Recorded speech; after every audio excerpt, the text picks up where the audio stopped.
Bueno, hola de nuevo. Montse me pidió que hablara de protocolos y el propósito de esta charla es resaltar los aspectos más relevantes a considerar para recuperar el máximo de documentos si ocurriera una catástrofe. Evidentemente, en un nivel de emergencia 2, como ha comentado Alicia, no en el nivel máximo, que de eso ya nos hablará Arsenio. Dado que no contamos con tiempo suficiente para abordar todas las situaciones posibles, nos centraremos específicamente en el caso de una inundación, aunque se trataría de realizar un protocolo para cada tipo de emergencia. Es evidente que si existe una política efectiva de prevención, que hayamos dicho todo el rato, los daños serán menores y, bueno, en las Islas Baleares, como consecuencia del cambio climático, el riesgo de inundaciones es muy alto. Como he dicho en la anterior charla, si tenemos depósitos de archivo en los emplazamientos más inadecuados y en situación casi de abandono, no podemos sorprendernos si después de una inundación se produce un escenario dantesco. Sería conveniente que cada archivo tuviera redactado un plan de autoprotección y de salvaguarda, que, como ha dicho Jean-Paul, esté integrado en el de... Ay, esto no va. Nada. Que el de salvaguarda estuviera integrado en el de autoprotección, donde se deben abordar aspectos como, en caso de un archivo, identificar cuál es la documentación más significativa, tanto de la institución como de cada depósito, asignar los espacios adecuados para recuperación de los bienes, planificar las rutas de evacuación, organizar los grupos de trabajo, establecer los procedimientos para la manipulación de los documentos afectados, así como para de su traslado y secado, entre otros aspectos. Si todo ello no se define previamente, muchos procedimientos dependerán de la improvisación. En resumen, el plan de salvaguarda es un instrumento esencial para asegurar que las decisiones importantes no queden al azar y facilitar el trabajo de las unidades de emergencias si tienen que intervenir en el edificio. Ya se ha dicho que conviene que sea de fácil consulta y se tiene que actualizar constantemente. Existe abundante bibliografía sobre cómo actuar en situaciones de emergencia, aunque es evidente que en ocasiones no será posible seguir el guión al pie de la letra si la realidad de la catástrofe nos sobrepasa. No obstante, se podría seguir el siguiente protocolo como una guía orientativa y la actuación dependerá del nivel de emergencia. Por ejemplo, notificaremos a los servicios de emergencia al 112 si la situación no la puede resolver la propia institución. Si no, pues bueno, activaríamos el comité de emergencia y si hay un plan de autoprotección, establece quién son los responsables de la evacuación. Evacuaríamos el edificio y nos reagruparíamos todos los trabajadores en el personal en el lugar designado. Si es posible, siempre cortaríamos los suministros básicos de electricidad, gas y agua porque el sistema eléctrico podría verse afectado por cortocircuitos. Todo esto, si se puede, claro, registraríamos detalles clave como anotar el tiempo durante el cual los materiales han estado expuestos al agua o la temperatura y humedad que hubiera en el entorno. También documentaríamos la situación con fotografías, si podemos, y finalmente tendríamos el plan de salvaguarda para entregarlo a las unidades de emergencia, aunque lo ideal sería que dicho plan ya se hubiera entregado previamente. Posteriormente se deberían seguir los siguientes pasos. Acceder al edificio solo cuando los servicios de emergencia lo autoricen y garanticen que es seguro hacerlo. El personal tendrá que usar equipos de protección adecuados, EPI, incluyendo ropa, protección respiratoria y ocular, para garantizar la seguridad al manipular los documentos afectados. Se tendría que drenar o extraer el agua del edificio y estabilizar el medio ambiente, retirar escombros, muebles, objetos para permitir el acceso, abrir puertas, ventanas si hay, registrar las áreas afectadas y evaluar el nivel de daño en cada zona, documentando detalladamente el impacto sufrido. Y finalmente retiraríamos los documentos afectados y los trasladaríamos a una zona segura para evitar mayor deterioro. Las características idóneas del espacio para llevar a cabo las labores de traslado y posterior secado de la documentación deberían cumplir también una serie de requisitos, como que tuvieran unas dimensiones amplias y condiciones de limpieza estrictas para ubicar grandes cantidades de documentos y permitir el movimiento ágil de las personas encargadas del proceso. También que sea fácil de limpiar para evitar la contaminación y propagación de microorganismos. Una distribución diáfana y polivalente para permitir una buena circulación del aire y movimiento de los materiales y personal. El acceso directo y sin obstáculos, con disponibilidad de agua, a poder ser para posibles tareas de limpieza de documentos con residuos, y conviene que tenga ventanas que permitan una adecuada circulación de aire natural para reducir la humedad y favorecer el secado de documentos. Si es posible, que esté equipado con sistema de aire acondicionado y que la temperatura no supere los 18 grados y la humedad relativa pues, por debajo de 60. La instalación eléctrica que sea robusta, para que pueda soportar equipos de alto consumo energético como ventiladores industriales, deshumidificadores, otros dispositivos de secado, evitando sobrecargas o fallos que interrumpieran el secado. Y finalmente, algún tipo de mobiliario pues, para asegurar la correcta disposición y secado de los documentos, pues mesas con caballetes o estantes, también o palés cubiertos con plásticos o cartones. En fin, se trata de evitar que los documentos absorban la humedad del suelo y de las superficies de contacto. En cuanto a la selección de documentación para su evacuación, habría que seguir las siguientes pautas. Es importante mantener cada unidad de instalación identificada e individualizada para garantizar su correcta gestión y recuperación. En primer lugar, tendríamos que retirar los libros o documentos que estuvieran en el suelo que obstaculicen el paso, priorizando este traslado.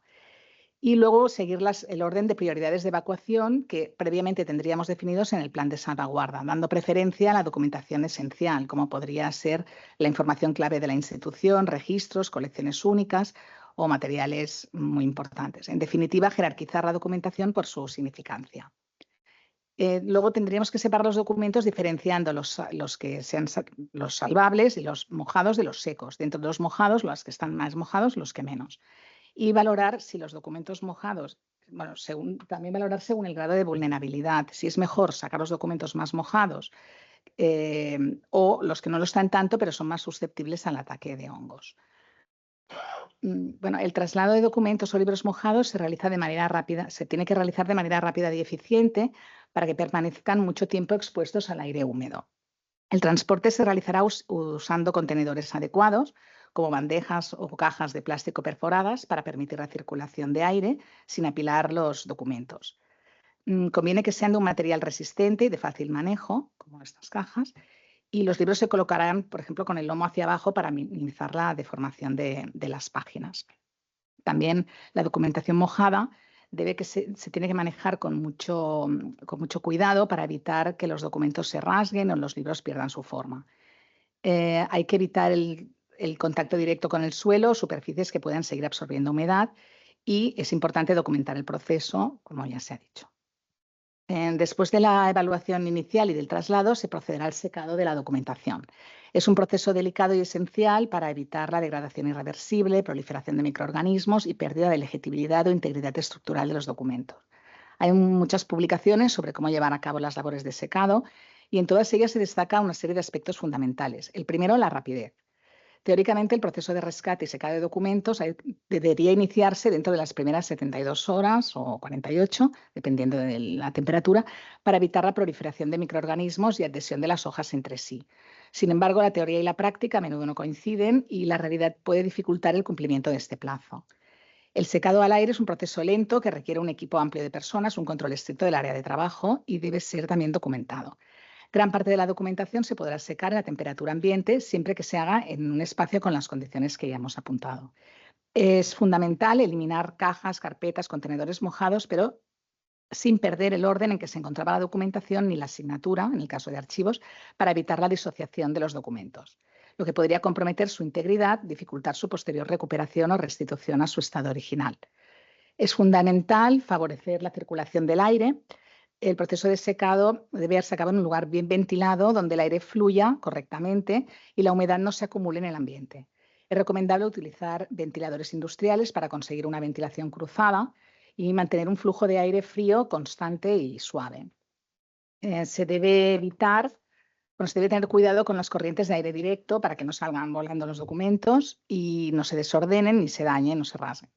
Es fundamental evitar la exposición directa a la luz solar, ya que la radiación puede dañar a las cubiertas, decolorarlas, deformar las páginas. Por lo tanto, si el secado se realiza al aire libre, como en una terraza cubierta, pues es necesario resguardar los documentos de la luz del sol. El ambiente también tendría que estar controlado con temperatura constante, entre 18 o 20 grados, evitando el sobrecalentamiento que puede acelerar la degradación del papel o provocar deformaciones, y también con una humedad baja, como ya se ha dicho, porque el aire debe circular de manera continua y evitar el estancamiento que favorece el crecimiento de hongos. Estas condiciones se deberían mantener constantemente las 24 horas del día. Reducir la humedad es crucial para el secado adecuado de los documentos y se pueden utilizar deshumidificadores. Conviene que estén entre menos de 60% de humedad, unos 40 de humedad, evitando la alta humedad que favorece el crecimiento de hongos y la baja que los puede dañar por una rápida pérdida de agua. Incluso si los libros parecen secos, también se recomienda dejarlos en esta humedad durante un par de semanas para asegurar que el secado sea completo. Es muy importante evitar el uso de la calefacción o aire caliente, que es un error muy común, porque se pueden causar mayor daño a los documentos. Para eliminar el exceso de agua en la superficie de los documentos, como en las cubiertas o primeras páginas, se utiliza papel absorbente o papel secante y es importante realizar este proceso con suavidad, presionando sin frotar para evitar dañar el papel o las encuadernaciones. Es fundamental minimizar la manipulación de documentos mojados y evitar abrir en exceso los libros, especialmente cuando están muy mojados, para no dañar ni las páginas ni la estructura interna de la encuadernación. En el secado de documentos por absorción, es importante mantener el orden original de los expedientes. Hay que evitar que las páginas se adhieran entre sí y para ello se puede intercalar papel secante o absorbente entre las hojas mojadas. Se va poniendo papeles secantes entre pequeños grupos de unos medio centímetro aproximadamente y entonces la celulosa del papel absorbente capta el agua y entonces va repitiendo el proceso diferentes veces alternando los tiempos según el nivel de humedad y hasta que el papel se va secando. Además, si es posible, es positivo colocar un peso suave sobre el conjunto para evitar deformaciones y mantener la integridad del documento durante el proceso. En caso de que la documentación presente restos de lodo, pues ahí se dificulta el proceso. Si está seco, pues se pueden utilizar pinceles, una espátula, aspirador, intentar extraerlo. Si está mojado, pues es crucial no frotar ni aplicar presión sobre el documento y en algunos casos se podrían recomendar limpiezas por baño, si es posible hacerlas, o bien esperar a que esté seco y luego sacarlo mecánicamente. Pero bueno, si el lodo ha penetrado profundamente en el documento, igual habría que recurrir a un restaurador. Los libros, si no están demasiado mojados, se pueden secar por ventilación. Se colocarían en posición vertical, de pie, como en forma de abanico, para permitir que el aire circule entre las páginas y favorezca un secado uniforme. Si es posible, no deben abrirse mucho, solo máximo de 90 grados, sin forzar la encuadernación y colocar las páginas de cara a los ventiladores. Esto acelerará el secado y evitará que las páginas se queden pegadas entre sí. En el caso de volúmenes encuadernados y cosidos y muy mojados, se colocarán horizontalmente sobre una mesa limpia, intercalando también papel absorbente, no más del 20% de las páginas del libro para que no se deforme o se expanda en exceso y no dañar las encuadernaciones. Es importante cambiar los papeles secantes, como ya hemos dicho, para cuando se van humedeciendo. Tampoco conviene hacer un secado excesivo y para mantener la forma se tendría que volver a su posición inicial antes de que esté completamente seco con algo de peso para evitar el enfriamiento de las hojas por absorción del agua. Se ven estas fotos de una colega profesional que ha secado una serie de documentos que se mojaron. Durante el proceso de secado hay que hacer un seguimiento constante de los libros y evitar para detectar alteraciones y crecimiento de moho. Habría consideraciones adicionales, como por ejemplo usar secadores siempre con aire frío para acelerar el proceso, aunque lo más recomendable es que el secado sea gradual y uniforme. En el caso de fotografías, conviene retirarlas de las cubiertas de papel, plástico o marcos, anotando toda la información, y se pueden secar al aire colgadas con pinzas, pues, por ejemplo, por una esquina o encima de papel absorbente o secante, con la emulsión siempre hacia arriba y no apilar las fotografías. También la bibliografía recomienda pulverizar las zonas de trabajo con una mezcla de alcohol y agua al 70% para inhibir el crecimiento de hongos. Y también los documentos que estén secos, también convendría, aunque si han estado en la misma zona, que también se oreen.